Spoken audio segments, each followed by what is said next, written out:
Voluntary View, VIA's podcast. This is Sarah Perry, editorial director, and I'm here today with Callie Gunnels and Sam Wade. If you guys want to introduce yourselves, you can go ahead. Hey, I'm Sam. I'm a content creator at VIA. And yeah, that's about it. I'm on the editorial team with Sarah. Not much to that one. Well, I'm Callie Gunnels. I'm project manager and content creator for Voluntaryism in Action.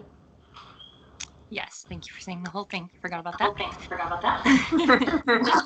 They know who we are.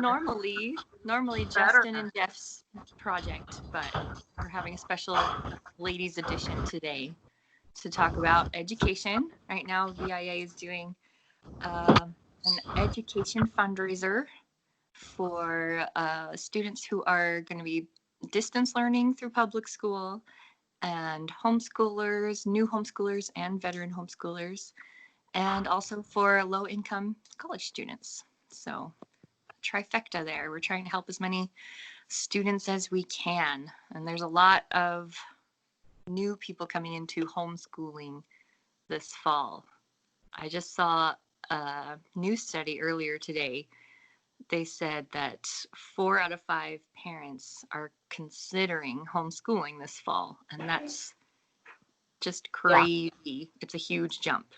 Significantly higher than ever was before. There's no doubt about that. Yeah. Right. Is this specified on like actual homeschooling or like take home work from the public schools? Yeah, that's what I'm wondering too. Yeah. Yeah. Because they don't like either they didn't like the distance learning format in the spring, or they don't like the coronavirus precautions that the schools are going to be taking, and they want to just try something completely different. So it's them actually just homeschooling from their own knowledge. That's really cool. Yeah. Well, it's a great thing too, because parents do need to know that they can teach their own children. Like, I mean, every parent is capable of it. I'm not saying anything bad about teachers. I mean, I think teachers are wonderful, but I'm just saying that everyone is capable of educating their own child. Yeah. They learn everything from you. You're their hero. Like, they, trust me, like, they will listen to you above all. Like, and that's really the truth. Like, they really want to learn from you. I know my daughter does. Definitely. It doesn't stop when they turn 5. You've been teaching them up to age 5. You can keep on going, and you don't have to know everything. You can learn right alongside with your kid. Yeah.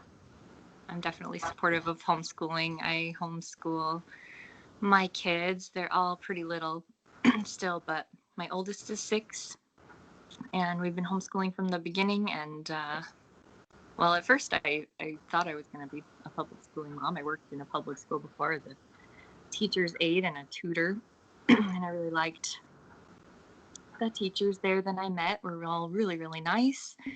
And I thought, okay, I'm going to just public school, even though I was homeschooled. I'm going to use the public school system because that's how I'm going to, write, because I wanted to be a writer, and I am. But that's what I thought I was going to do. But then I ended up changing my mind after just reading and researching more. And at first, I didn't know. It's kind of overwhelming at first when you first start looking into it. So that's another thing VIA wants to do, is give resources and information about homeschooling out, because when you first start considering it, there's just a lot to learn. There's homeschool local laws for your state. All the states are different, have different requirements. There's all kinds of different homeschooling philosophies. And so when I started out, I had no idea. But just kept reading and learning, and I eventually found a couple of philosophies that meshed with my family, and we ended up choosing unschooling, which is a homeschooling philosophy, one of the more radical ones, I guess. It's considered that way, but it's basically the most voluntarist way to homeschool, if you think about it, because it's just based on consent and not using coercion, which is what we're all about. The first time I ever had actually even heard of unschooling was a movie came out a couple years ago. It's probably a little more than a couple years ago. And it was called Captain Fantastic. And it was kind of centered around a guy who unschooled his children. And it was my first introduction into it. And it's actually a really, really good movie. But I think that unschooling is going to become pretty popular too now amongst people. I think people are really open to adapting different ideas now with their children. I mean, when you have our government restrict things down so much, sort of on a stair level as it just kind of goes down. But, people are going to start wanting to take matters into their own hands for sure. So it should be interesting. I know that we've been posting a lot of homeschooling tips, and those have been really helpful, I think, for a lot of our followers. And oh, by the way, so with your oldest son, you were talking about the things that y'all do, unschooling. You told me once that he likes to take a lot of things apart and like put them back together again. Oh my God. Yeah. That is so cool. But it's such a learning experience, truly, when you think about it. Like, I mean, it's kind of incredible. And that's, I guess, just an example that kind of popped into my head of how you can teach your children and not be like putting their head into a textbook. So that reminds me of when I was like preteen with like MySpace and everything like that. I was like such an expert on developing my MySpace page and changing the HTML and everything. And I would stay up until like 3 a.m. doing that and not doing homework, and my mom would get so mad at me. And now I'm a software engineer. Hey. That's perfect. And just some background on me. I have no kids. I'm just interested. That's all. But as with anyone who like has kids now, or if you don't have kids, maybe you're considering it. I am, and I would just like to know this stuff before I have kids. Yeah. Never too early. I have two of my own, and one is pre-K aged. We personally have her in a private preschool, but before that, I mean, for the past 4 months, I've been pretty much teaching her everything. I mean, as much as I can on a day-to-day basis. I think one of the best forms of learning is going outside. That's a big one, I think. Like going outside and just naming things and showing her how things work. It's amazing. Like gardening is like one of the best activities that you can do with children too. I mean, she retains so much by doing hands-on stuff that we do every day.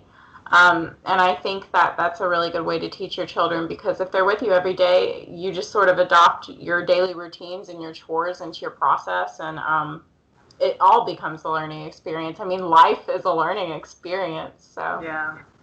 That's so true. And I love what you said about how she's a hands-on learner. I know that public school teachers would love to be able to spend targeted time with each child in their classroom and teach them exactly how they need to be taught. But the way it's set up, mass schooling, it's just not feasible. So that's another example again of how you as a parent, you know your child better than anyone else. You know how to teach them the best, you know how to reach them, you know how to capture their interest. And children are not going to learn very easily and not going to remember for very long unless they are genuinely interested. They have to have that genuine interest. That's absolutely true. Like my 4-year-old, if she doesn't want to do something, it ain't going to happen. Like she has to be interested and actively involved into something, like actually adapt to it. Like I even noticed conventional methods of teaching her numbers and ABCs. It's like, I mean, after 5 minutes, it's over. Like there's no way to really reintroduce it.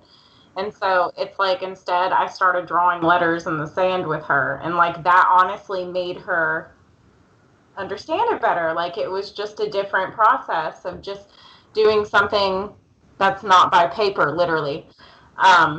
So it's really funny when you start to realize how much your children pick things up, and they do pick things up. Children pick up everything, your emotions, everything. So it's, you know, being a parent, by the way, is a learning process as well. So, It really I mean, is. when Sarah says you learn along with your children, like you really do in a lot of different ways. You really do learn so much day to day just by watching your children. Even when they're babies, you learn how that baby wants to be loved and taken care of. Each one of them is different. So different, and you can see that difference so much earlier than people would even think. Like, I know for a fact that my 4-year-old and my 1-year-old are completely different. My 1-year-old is a completely different person. She really is. And it's amazing. It is, because you wouldn't think that you would see that so young, but you do. And I already see how certain things probably aren't going to work with my 1-year-old that did work with my 4-year-old.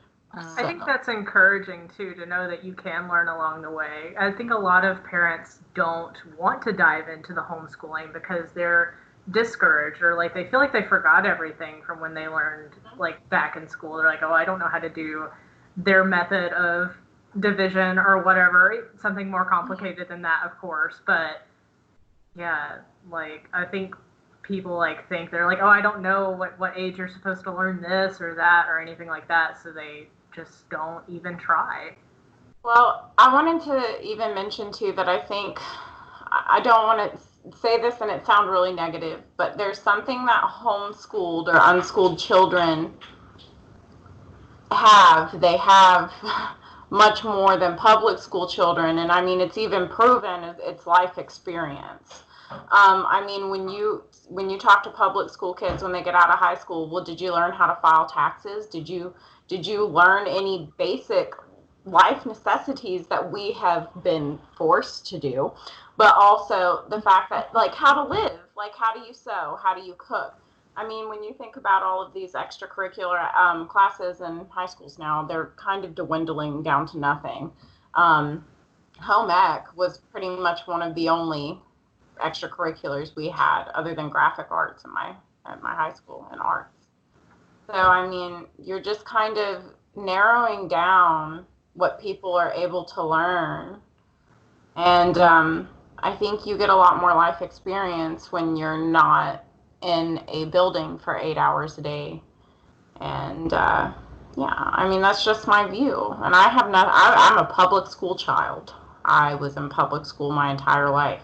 Same here. I was not even in good school when I was in elementary school and middle school. So, I mean, but I really do believe that, you know, we should start handing the torch to parents. And I think it's going to be unavoidable, especially with things that are going on right now.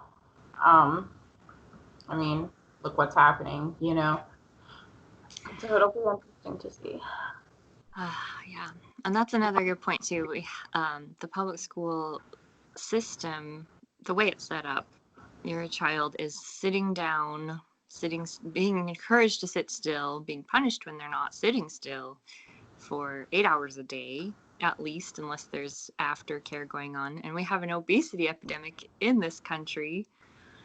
We really should be encouraging our kids to move around more and letting them play, because play is a great way to get exercise and enjoy it. That's ways for them to learn too. Yeah.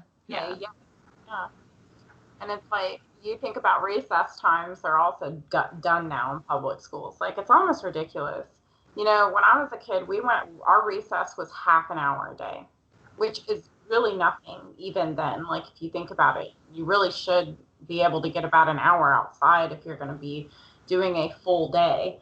I mean, even at work, like most mainstream jobs that you could have, like, you literally get an hour lunch because you have to.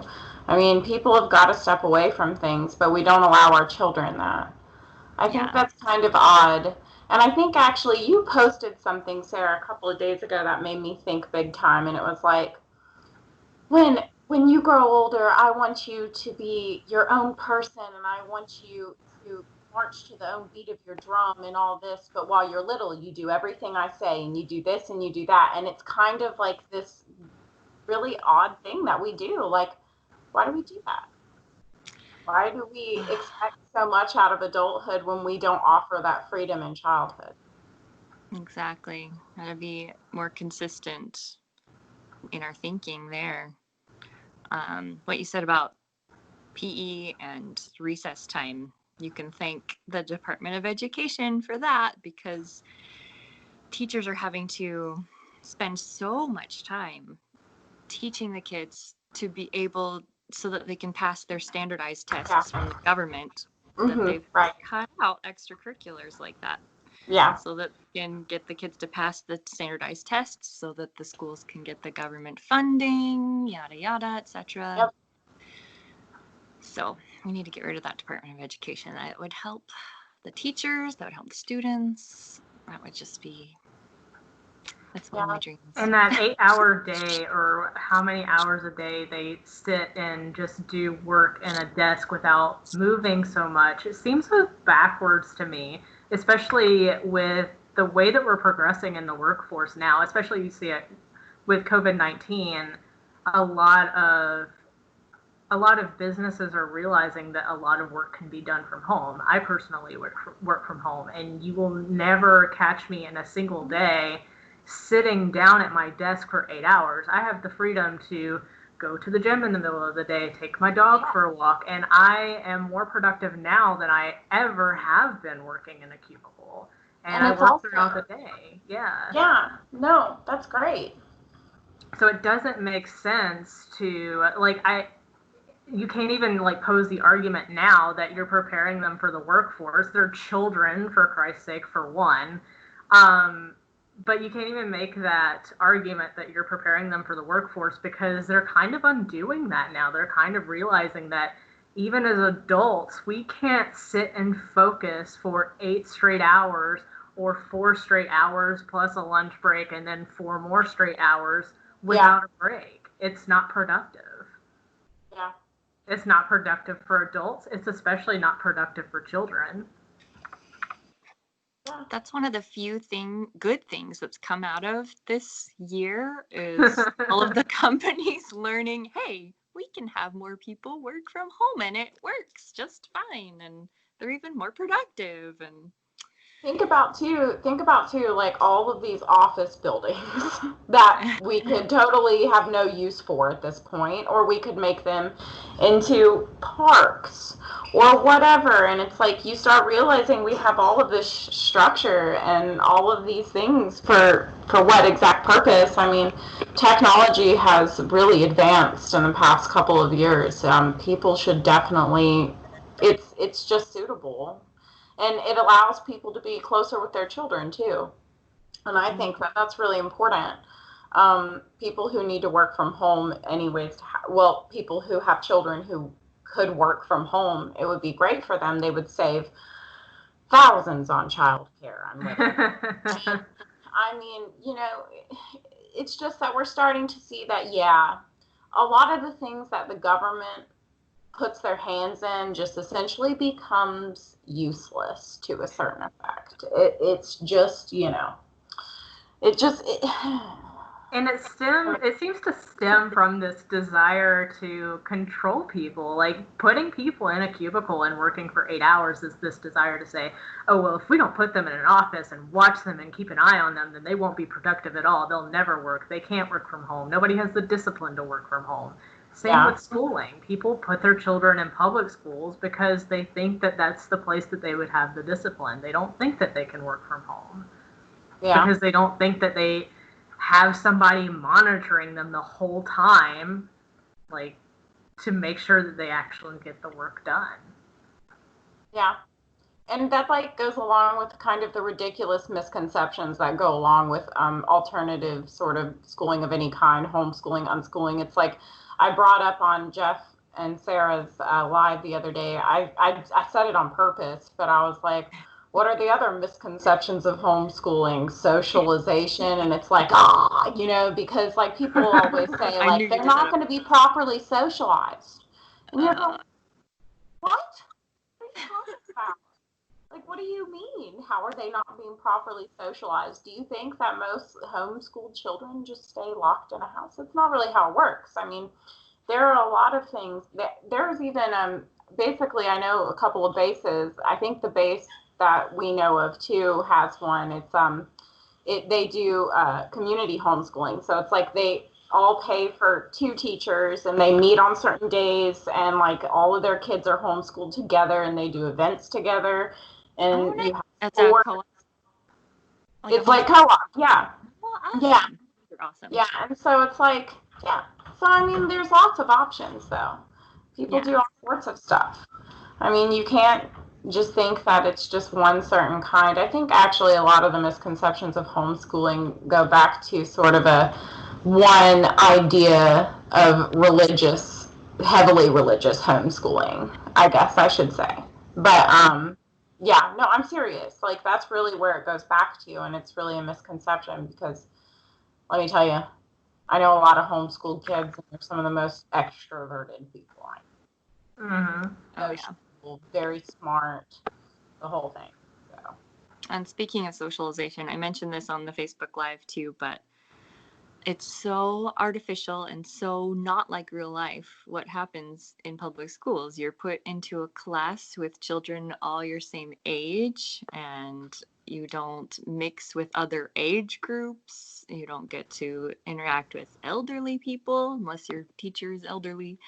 Even then, it's just completely not like real life. But homeschooling, you are in the real world every day, interacting with all kinds of different people from all kinds of different backgrounds and age groups. What's interesting to me too is most of us growing up were public schooled. Like it was such a common thing, way more common than private schooling or homeschooling.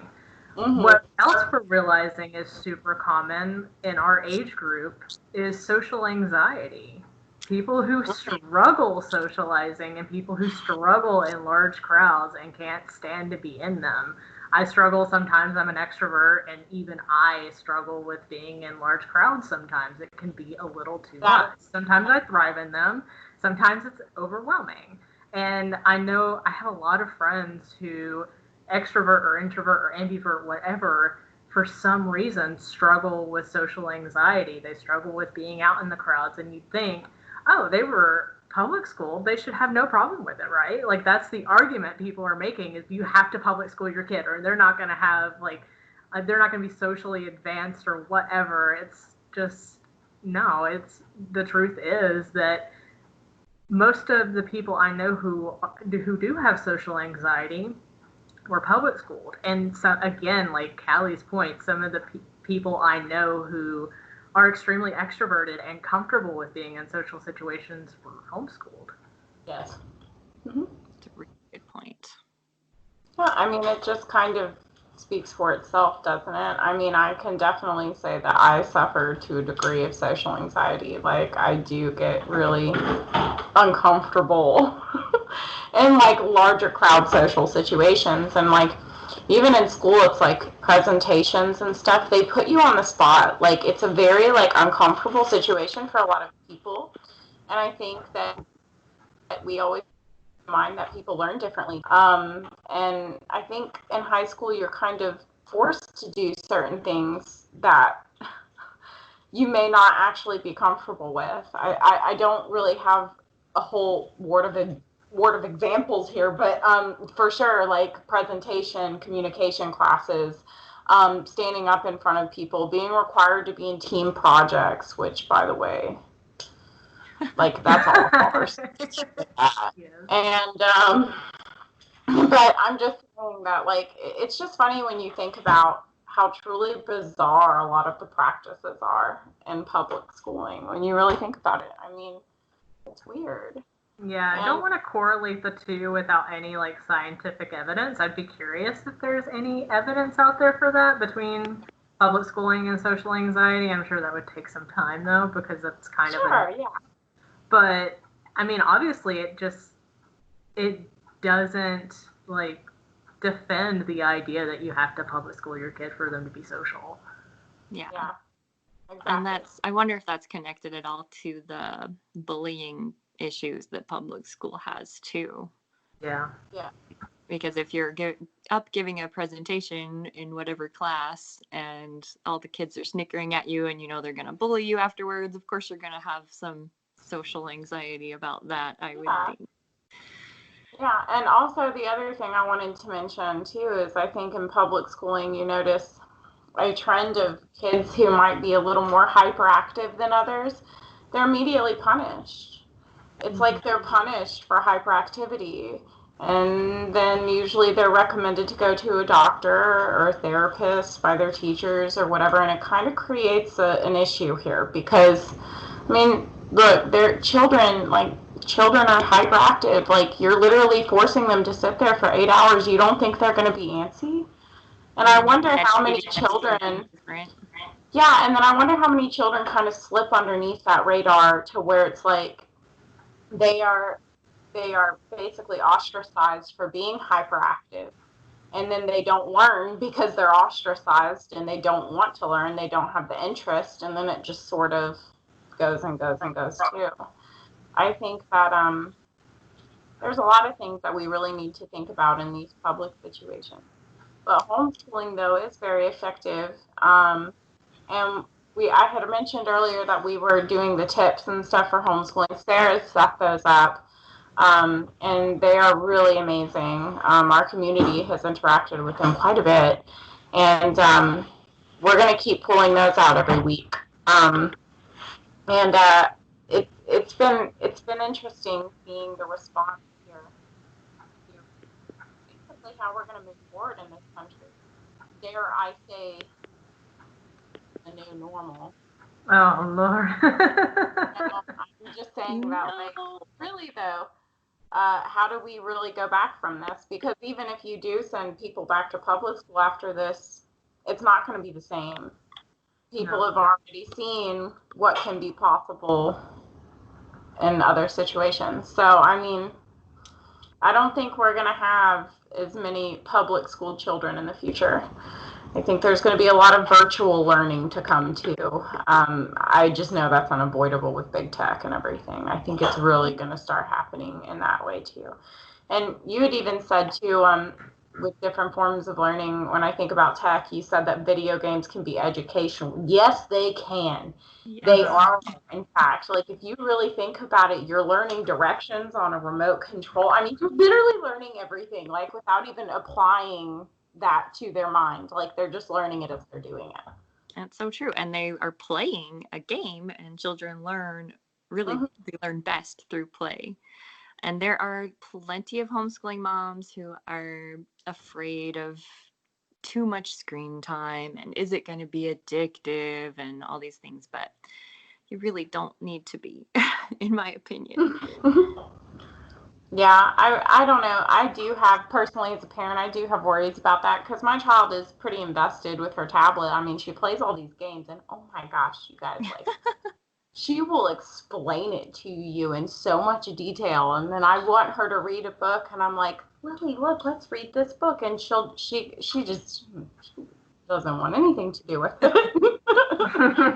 She'll just pick it up and make her own story when she wants to, which is actually, which I've been told by multiple people, is essentially like very good because it's still them learning, they're applying the principle to it. And, you know, so as a parent, you're always having this constant guilt trip. And I kind of wanted to address that because I think like a lot of parents going into homeschooling are going to have this, like, there are going to be so many days like where I think, and it happens to us even not non-homeschooling parents or whatever, it's just like you don't think what you're doing is enough. I mean, you will sit down at the end of the day and you were like, did they learn anything? Did I teach them anything? Did I love them enough? Did I hold them enough? And you go through all of this process because you want them to be their so very best in this world and you want to be the best for them. And it's a tremendous amount of pressure. And I tell everyone all the time, it's like motherhood is an act of infinite optimism. And you just do your very best. And that's all you can do. But and forgive yourself when you have an off day and mess up. And yes, but I think it's so important to trust yourself because, like, you really do at the end of the day when you sit down and you calm yourself down, you're like, wow, think about all the things she did today. and you can kind of go through it in your mind, and you think about what she thinks about throughout her day and what she learned and what, it's just amazing to me because children learn by living. Like it's like you don't really have to do anything else with them. They just see the world around them and they absorb it. And it's true. I mean, children, young children especially, their brains are like little sponges. They just retain so much. And it's I think it's not as difficult as people think it is. They think that it's this really difficult thing to get your child to learn how to read or to learn how to write or to learn numbers. And then I think too it's the frustration and the impatience. And I think we all have issues with that, like to some degree. But I think too, as modern times have gone on, there's a lot about instant gratification that affects us, even if we're not aware of it. And I think we do get really frustrated too early, or we get a little impatient. And so you have to learn too. Like that's part of it. You have to learn how you need to correct yourself and how you need to calm down or how you need to react to certain situations. They learn from you too when you do that as well. Yeah. I'm sorry. Just kind of went on a little bit of it. No, that was great. No, it was. I have an interesting fact for you guys. I don't know if you know this, that one of the few Nazi laws still on the books in Germany is a ban on homeschooling. Gee, I wonder why. That's very interesting. Who said it? I believe it was. I don't think. No, it wasn't him. Somebody said this, but he said, "Just give me your children, and I will change the world." Who said that? It's kind of a famous saying. I've heard it before. I can't think. Yes, and I can't even think of it either. But I have a feeling it was more in lines with the Communist Party. But no, it's true though. I mean, if you really think about it, it's kind of scary. When actually in Nazi Germany, they really came after children more than anything because children are impressionable. Mm-hmm. I mean, that's the time to influence them is when they're young, because you can make them believe anything is how it's supposed to be. I mean, they absorb the world around them. And it's a scary thought. It really is. Careful, we're sounding like conspiracy theorists. That's the question. Do we think that the American government is influencing children through the public school system? Oh, man. Okay, do you guys know the history of our public school system in America? Because that's one of the things that I read about that convinced me I absolutely need to homeschool. If you get the book any book by John Taylor Gatto, but especially the Underground History of American Education, you learn that our current model of public schooling that we use now is based on a system that was created in Prussia. Now, Prussia was famous for its amazing military. They had soldiers that were just great at being soldiers, great at following orders, not having independent thought. So they created a schooling system to train up children to grow them up into great soldiers later on and great followers of the government in general. And so different countries started adopting that system of schooling because they were like, well, this is great. We want obedient little taxpayers. And that got implemented here in the United States. And let's see, in 1852, I wrote it down, is when compulsory education laws were enacted. It started in Massachusetts, and a lot of families resisted that law initially because they were afraid that the government was going to brainwash their kids. They even came out armed to try to stop the government from taking their kids and putting them in the schools, but they were eventually suppressed by the militia. sadly. And then after that point, homeschooling was completely illegal in the United States. Oh. For a long time. A lot of people don't know that. Let's see, it was... I didn't know that. Yeah. Wow, that's it. I didn't even know that. In the 70s, there was a public school teacher named John Holt who he was just really frustrated by the constraints of the public school system, and he got the modern movement of homeschooling really, really going in teaching parents and empowering parents how to teach their own children. And let's see, homeschooling was finally legal in all 50 states in 1993. That's incredibly recent. Wow. Yeah. Wow, that's pretty insane. That's that's crazy. Well, that's your history lesson. I didn't know that. I didn't either. 1993 was when I was born. That's crazy. That's not that long ago. Yeah, I know. Long ago to me. But for our country, it's not that. I didn't even know it was ever illegal in our country. Yeah, like a lot of people are surprised. that really just kind of like stunned me a little bit. Yeah. Yeah, I mean, like that kind of just stunned me a little bit. Going back to the Nazi law, which is still on the books in Germany. I remember on the news a while ago, I want to say it was in the early 2000s, there was a German family who wanted to homeschool their children, and they were getting in trouble with their government, so they fled to the United States, and they sought asylum here. And it took a while, but they finally were granted asylum to live in the United States to homeschool their children. But it's still illegal in Germany, even though that should have opened some eyes, you would think. Yeah. But yeah, even in our land of the free, the only all legal in all 50 states in 1993. And it was legal in a lot of states a little sooner than that, but the last few finally gave in. Who was the last state to legalize it? Oh man, I want to say it was North Dakota or something. I didn't write it down. I remember North Dakota put up a big long fight. And, people took them to court over and over, and they were really stubborn, and parents would just keep homeschooling, and they would get fined, and they would pay the fines and keep homeschooling, and eventually they're not stopping. Let's just make this legal for them.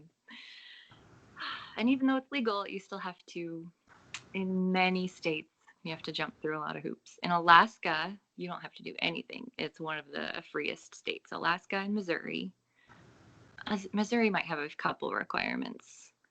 Some of the states will have to approve your curriculum. Some will make you document attendance, which baffles me. Like, of course, they're home. Yeah. I think they mean how many days have you instructed them in the school year or whatever. But so a lot of states make you keep records, which is annoying. You should just be free to teach your kids. Wow. Sorry, guys. I think I'm having some technical difficulties right now. Okay. Can y'all hear me? Yeah. Okay, good. Everything looks good at my end. I would love to look more into the actual historical side of homeschooling and how it's been brought up. And it also sounds kind of ridiculous to say that because if you think about it, what do you think people did before there was actually systemic schooling? There was people taught their own children. Kind of goes back to just what's a natural process for us, but of course lives are very different now too. What have I said about voluntarism, period? Voluntarism existed before the government did. Homeschooling existed before public education did. Mm-hmm. And people now in modern times think, oh, there's only one way to do this, and that's the government's way. But clearly we did things before we had this all-powerful state. Yeah, that's crazy. You know, I was thinking too, a separate sort of thought that came to me kind of through the course of this conversation, but it's also been brought up a couple of times just between me and my friends. But when you think about what's happening in our world right now with COVID-19 and everything, and yeah, everybody's affected by it, you know, adults, all of us, we're all affected, but nobody thinks about how much it's affected our children. Like, if anything, it has affected our children more than anyone. I mean, you've got to think about this. They don't truly understand the capacity of the situations that are occurring, or especially children who have been public schooled. I mean, their whole lives just did a 180. I mean, they don't have the same routine anymore, or whatever. I mean, this is interesting. You know, it's sad, and it's hard to see, like, really just my daughter too, like trying to explain things to her. You know, I think it's just we've got to think about how much our kids are being affected in modern times with a lot of things, and I think that it's important that we're teaching them ourselves, especially like now in the world and everything. I think it's really important. And That's just why I'm so glad that we're doing this fundraiser. I think it's excellent. I think that people are going to benefit from it immensely, to be able to have supplies to help them with teaching their children, whichever avenue that they wish to take. And I think it's going to be really good for everyone. So I'm looking forward to it. But yeah, I don't know if y'all want to add anything. We're closing in at about 50 minutes. I don't know what else, you know, if y'all want to talk about something. I particularly, in particular, wanted to mention that if you go to viaction.org/educate and you go to the bottom, the very bottom underneath the donation button, there is a massive list of resources that anybody can go ahead and look at and skim through. You'll learn a lot. And it's really just a good resource for everybody to use. We post homeschooling tips about twice a week. You can correct me if I'm wrong on that. We do that about twice a week. You can find us on all of our platforms, which I'll throw in a mention now that we are on Parler. Parlay. So Parlay. Parlay. Is it Parlay? Yes, Parlay. Parlay. Yeah, Parlay. Yes, it is Parlay. Wow. Think about notes like right here. I didn't know that either. Alone had to tell me. Yeah, didn't even catch that. Wow. It goes to show where my brain is. I'd like to bring up another topic. Since we have homeschooling tips for like the actual homeschooling parents, what options for homeschooling are there for people who maybe don't have the option to homeschool? Maybe they're a double income home and both parents work full time and they don't have the option to stay at home and teach their children. They don't have the finances to do that. And that's most people too. In the modern age, yeah. I'm so glad you brought that up because I wanted to mention something really cool that I saw.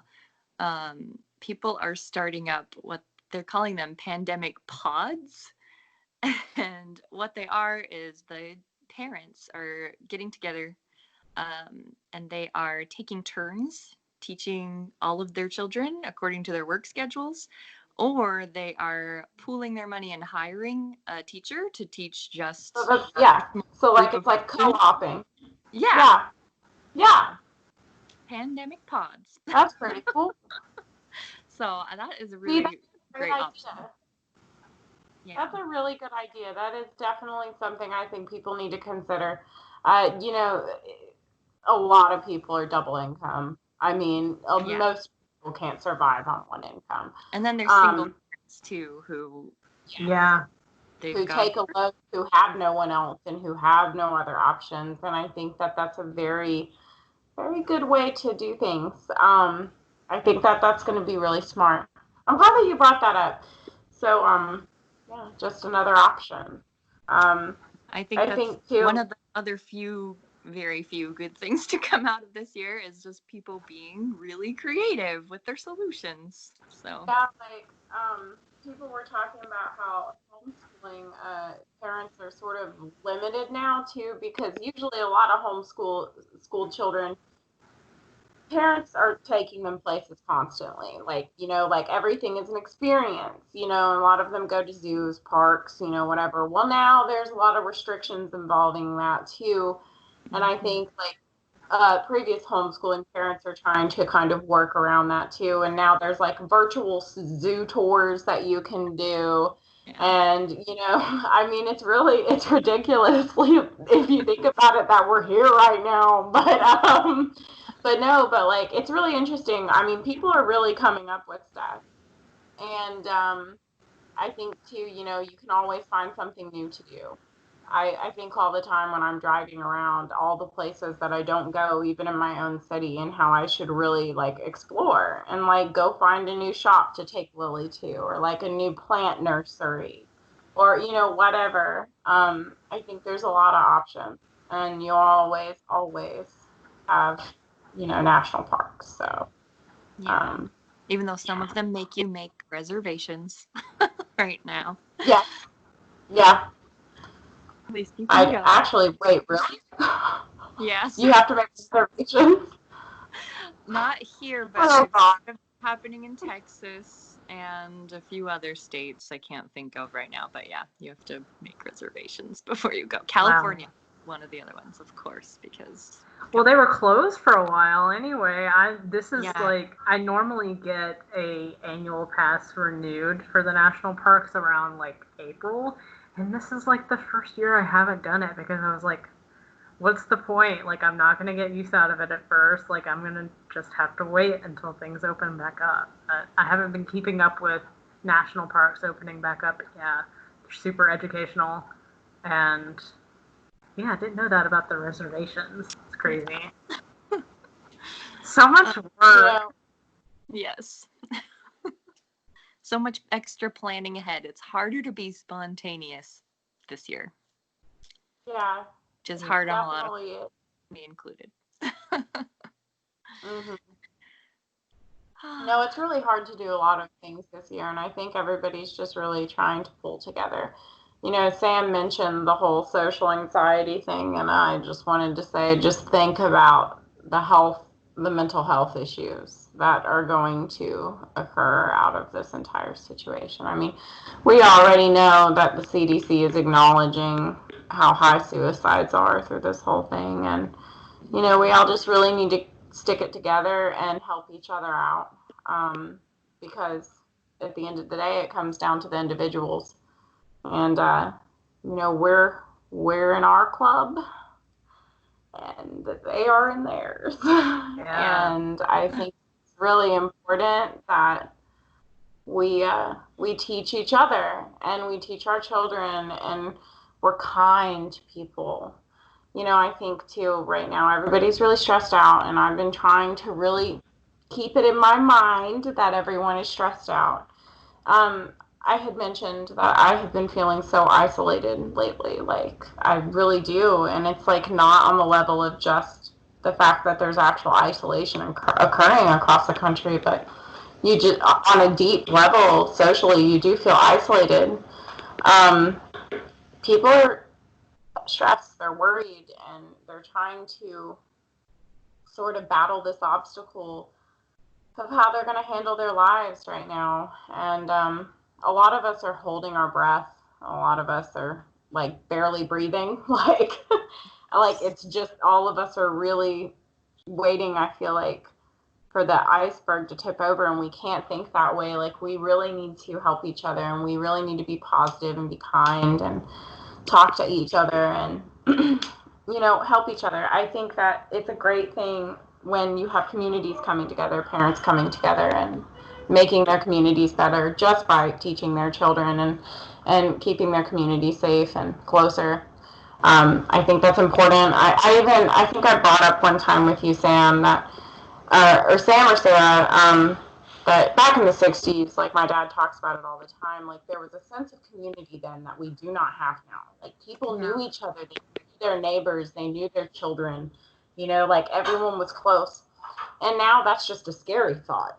Like, you just don't want anybody to know your kids, and you don't really want be around other people. But I think that's a part of society that is so important that we are missing. It is such a key link.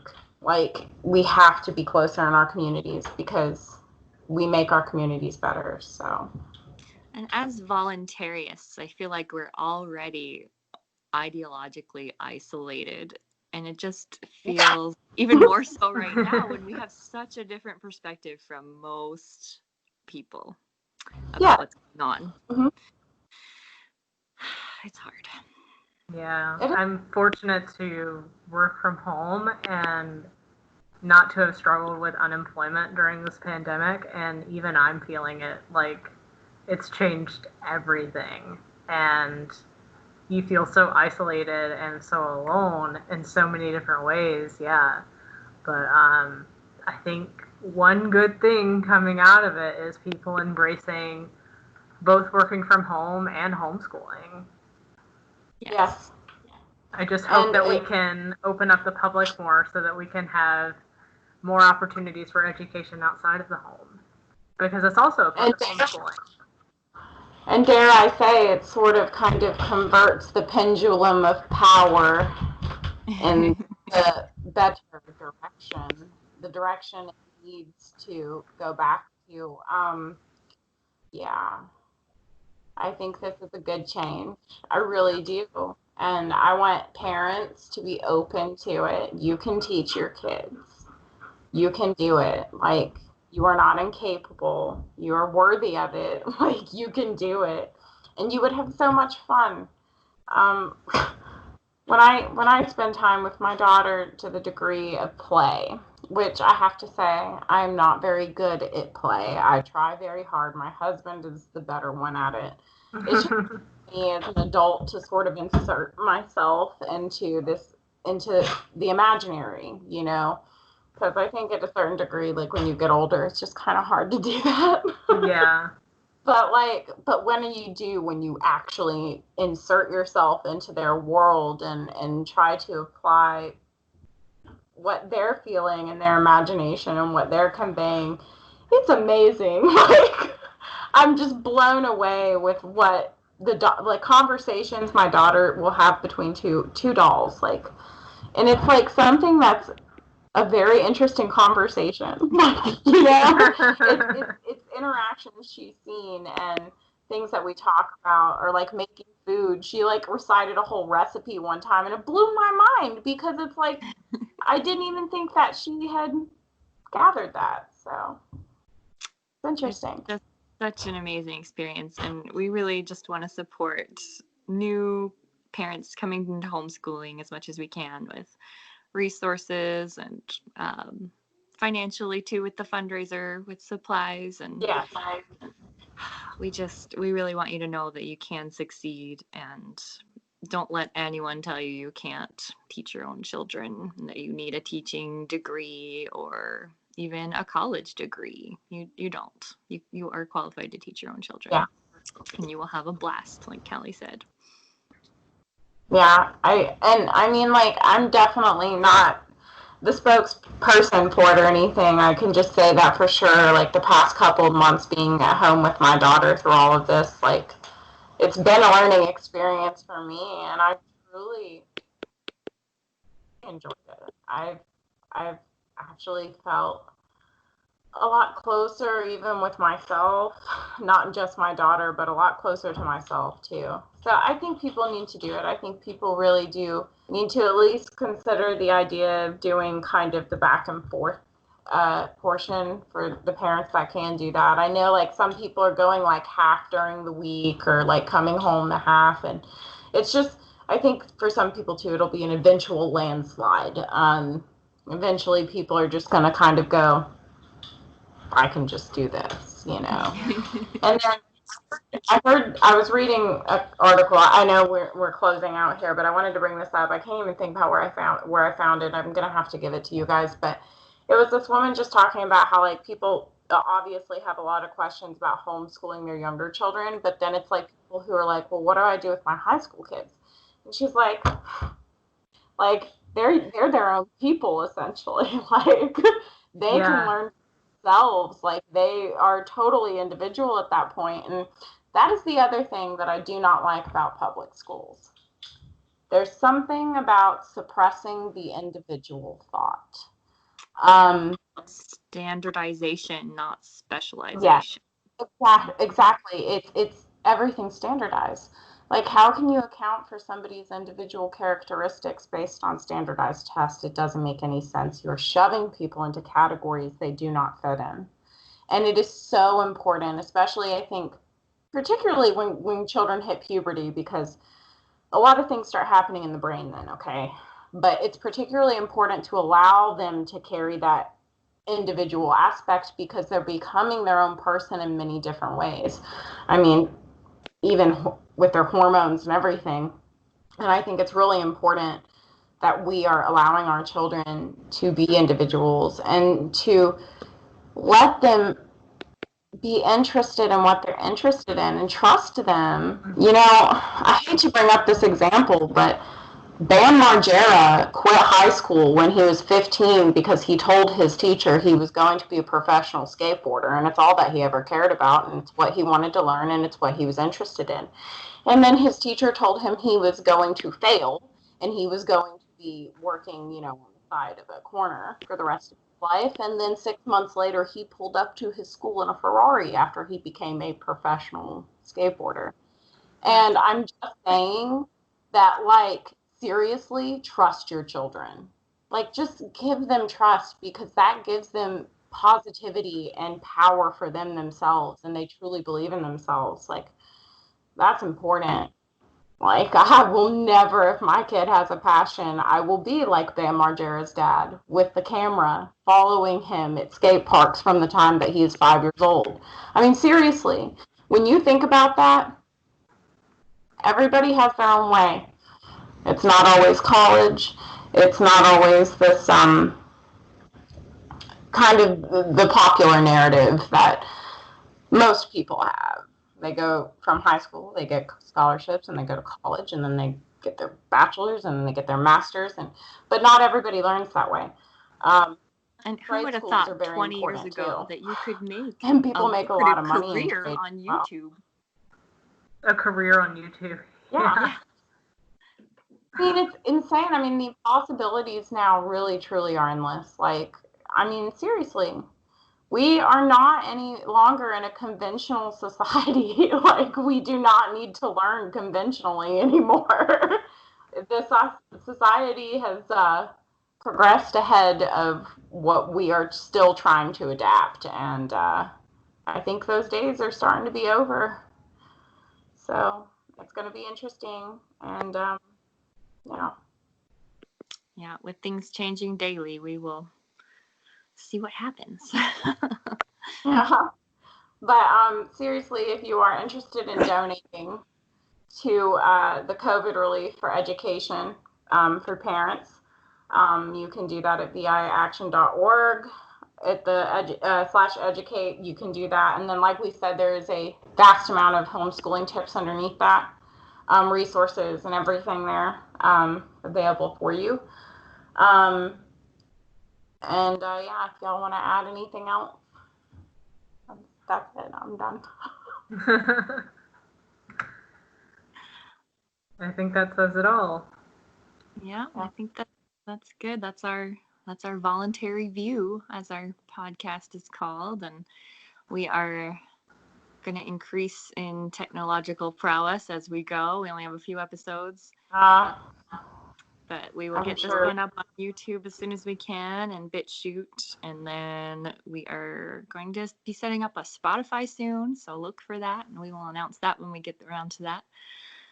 And yeah, so thank you guys for listening, and I guess we'll close this out unless you guys have anything else. No, if anybody has any suggestions on any other topics that you want us to cover, let us know. Our PMs are open on Facebook, Instagram. We're there. We're running them. Parlay. We see them. Parlay. The 60-something of you that are on Parlay, thank you for following. Parlay. Okay.